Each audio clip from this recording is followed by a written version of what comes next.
Hi, I'm Miss Carrie, and I'm so glad that you've come to join me in my reading corner today. My pick for today is called The Kissing Hand by Audrey Penn.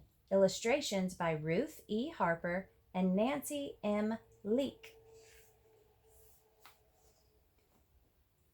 To Stephanie Rebecca Corin and children everywhere who love to be loved.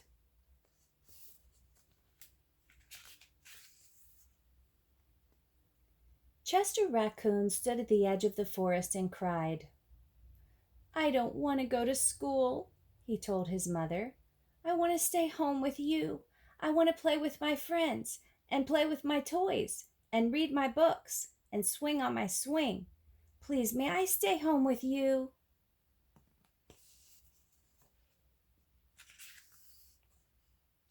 Mrs. Raccoon took Chester by the hand and nuzzled him on the ear. "Sometimes we all have to do things we don't want to do," she told him gently, "even if they seem strange and scary at first. But you will love school once you start."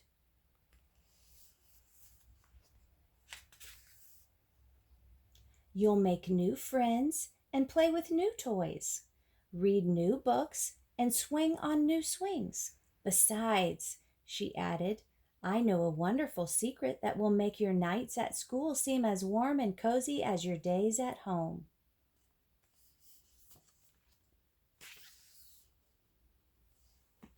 Chester wiped away his tears and looked interested. "A secret? What kind of secret?" "A very old secret," said Mrs. Raccoon. "I learned it from my mother and she learned it from hers. It's called the kissing hand." "The kissing hand?" asked Chester. "What's that?"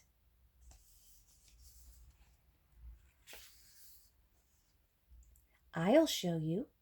Mrs. Raccoon took Chester's left hand and spread open his tiny fingers into a fan.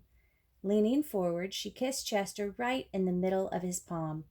Chester felt his mother's kiss rush from his hand, up his arm, and into his heart. Even his silky black mask tingled with a special warmth.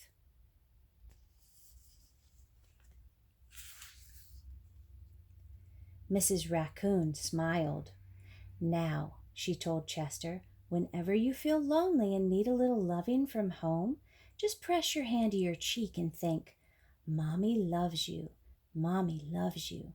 And that very kiss will jump to your face and fill you with toasty, warm thoughts."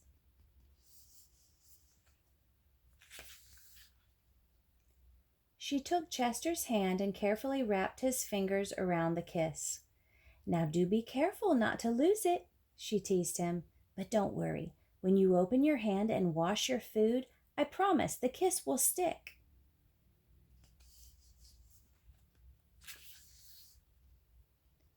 Chester loved his kissing hand. Now he knew his mother's love would go with him wherever he went, even to school. That night, Chester stood in front of his school and looked thoughtful. Suddenly he turned to his mother and grinned. "Give me your hand," he told her.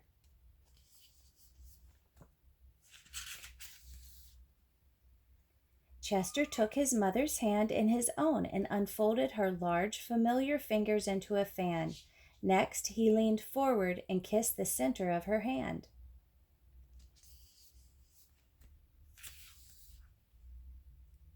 "Now you have a kissing hand too," he told her.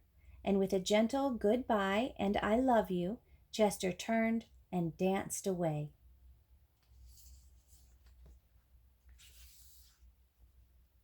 Mrs. Raccoon watched Chester scamper across a tree limb and enter school, and as the hoot owl rang in the new school year, she pressed her left hand to her cheek and smiled. The warmth of Chester's kiss filled her heart with special words. "Chester loves you," it sang. "Chester loves you."